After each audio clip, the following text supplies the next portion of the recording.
Alrighty. Hey everybody, welcome back to the Year I Made It podcast. My name is Madison and thanks for tuning in for this Mental Health Monday episode. On this episode of Mental Health Monday, I am going to be sharing a little bit about embracing stigmas and taboos, as well as how to not let them define you. And this is something that I'm excited to share with you guys today, because over the past couple years, I've found myself in a couple different categories of things that could be considered taboo or could be considered to be stigmatized. And some of those things I've struggled with, some of them I haven't cared much about, and a little bit of everything in between. So I really wanted to share with you guys some of these taboos and stigmas, some of the ways I was able to change my mindset to not let them impact me, and just share a little bit of life experience along the way. So hope that you guys enjoy this, laugh, cry, whatever works.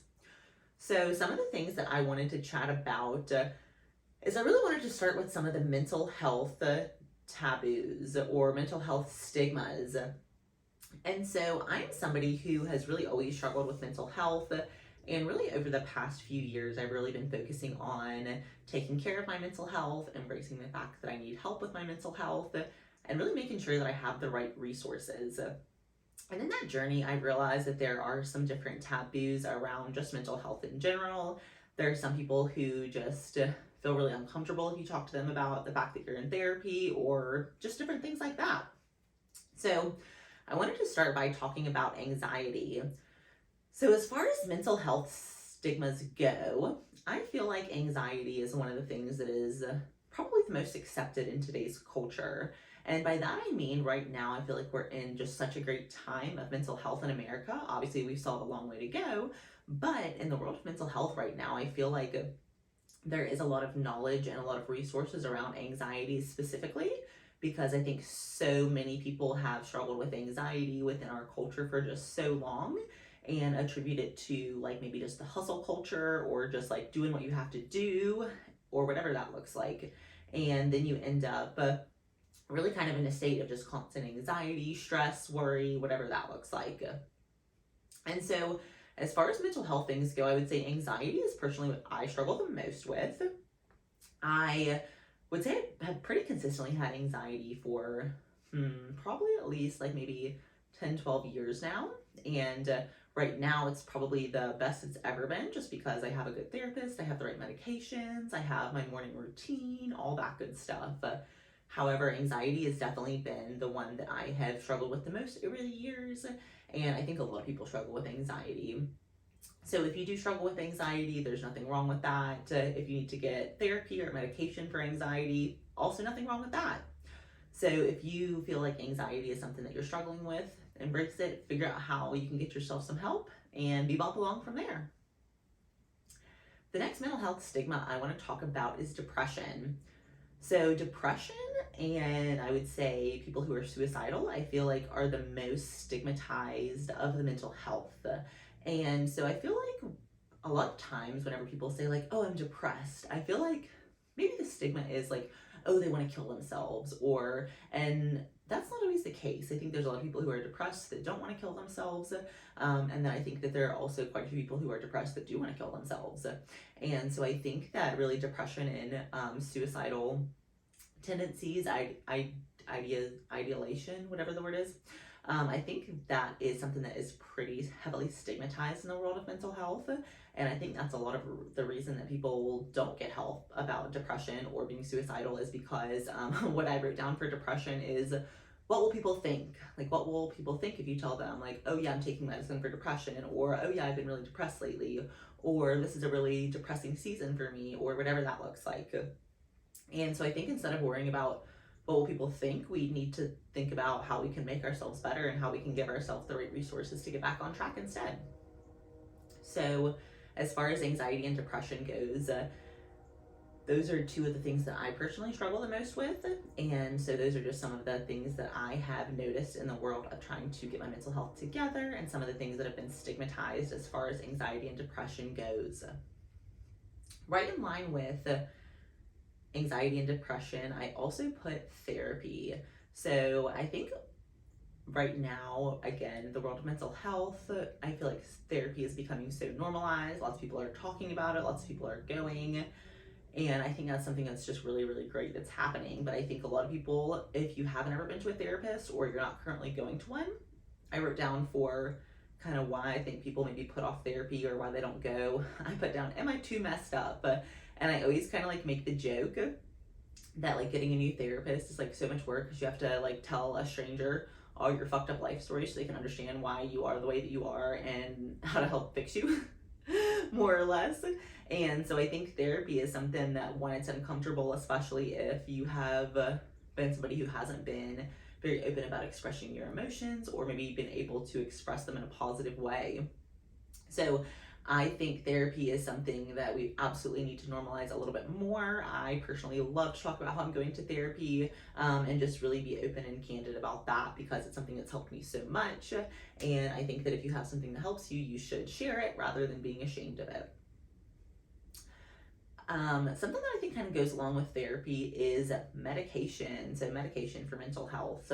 And so, I for a long time went to therapy before I started taking medication. And I'm the kind of person that I need medication because I have a chemical imbalance in my brain where I don't have enough serotonin or enough dopamine. And I wrote down this little quote that is this thing I've been seeing on Pinterest. And it is, if you can't make your own serotonin, store bought is fine, referring to like SSRIs or medication for anxiety. And so getting to the point where I felt comfortable saying like, yes, I need medication, getting on medication, and then sharing with others that I was taking medication for anxiety and depression was a huge stigma in itself for me personally. I just felt like it was something I really struggled to share with people. I really was kind of ashamed of because I thought that if I just go to therapy, I can just beat anxiety and depression and I'll never have problems. And unfortunately, it wasn't the case for me. I needed therapy, I needed medications, I needed all sorts of things to kind of get me back on track. And so I wanted to share that because I think a lot of people and kind of myself personally really put off medication until like you're to the point where like you have to have it or you like can't function anymore. And so I just wanted to share that you don't have to get to that point. You can literally just wake up one day and say, man, I'm tired of feeling like this and I want to feel better and I want to feel different. You can get a therapist, you can get the right medication, all of that sort of stuff. So if you have been putting it off, this is your little encouragement to go ahead, go to therapy, get the right medications, get a good psychiatrist, all that good stuff.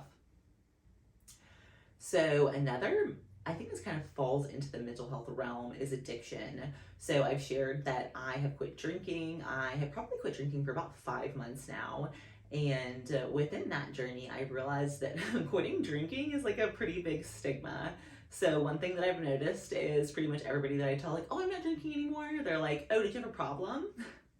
Which I think is funny because people are either assume that you're pregnant or you have a problem if you quit drinking. And so I have now got to the point where people are like, oh, did you quit drinking because you thought you had a problem? I'm just like, yeah.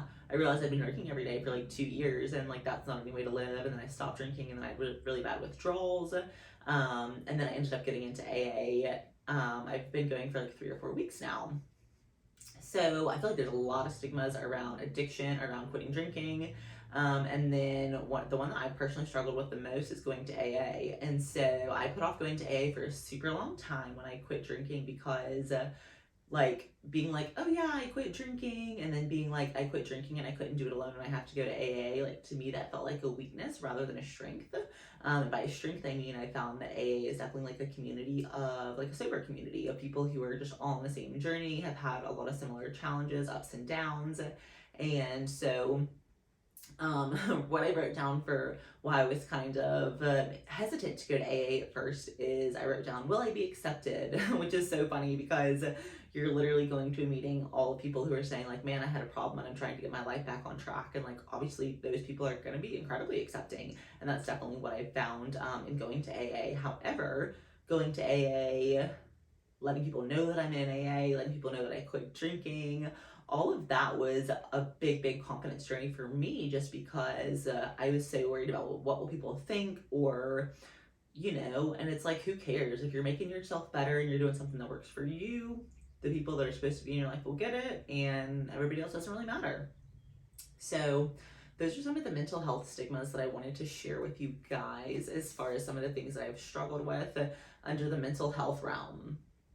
I had one other thing that I wanted to share, which is one of the stigmas that I have. I feel like I'm now embracing it, but I struggled with it at the beginning. Is I was married and divorced before 30. So I got married when I was pretty young, got divorced before 30. And so to me, that was kind of like maybe like a failure. Like, oh, damn, I made this like lifelong commitment. And then like turns out it wasn't the right decision to make for me. And so what I wrote down just as kind of far as divorce goes is I wrote, I stayed because who wants to be a divorcee?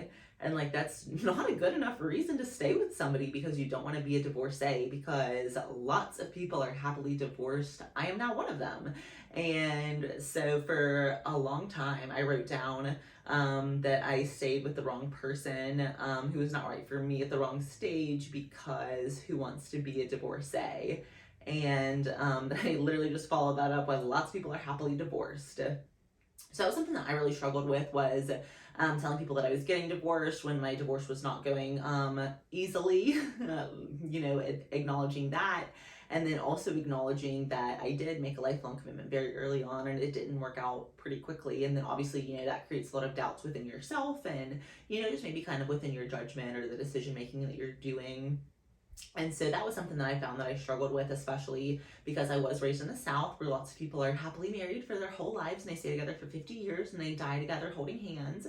And that was maybe like a societal expectation that I saw or I thought growing up. And being married and divorced before 30 was definitely not a common societal thing where I grew up and what I saw. So being able to embrace that getting divorced was the right thing for me and being a divorcee is the right thing for me was a really big challenge in itself. So those are some of the mental health stigmas, taboos, different things like that I've struggled with, and just some ways that I have learned to not let them define me.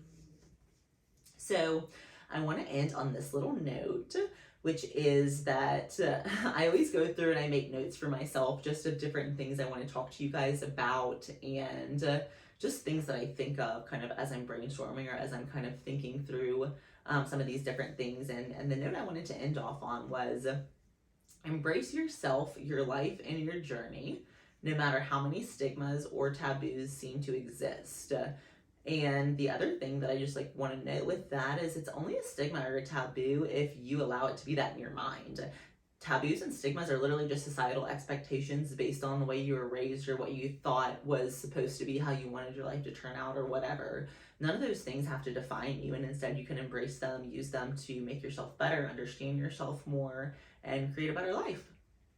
So that is all I have for today for this episode of Mental Health Monday. Thank you guys so much for tuning in. Hope you guys learned a little something, and happy healing, babes.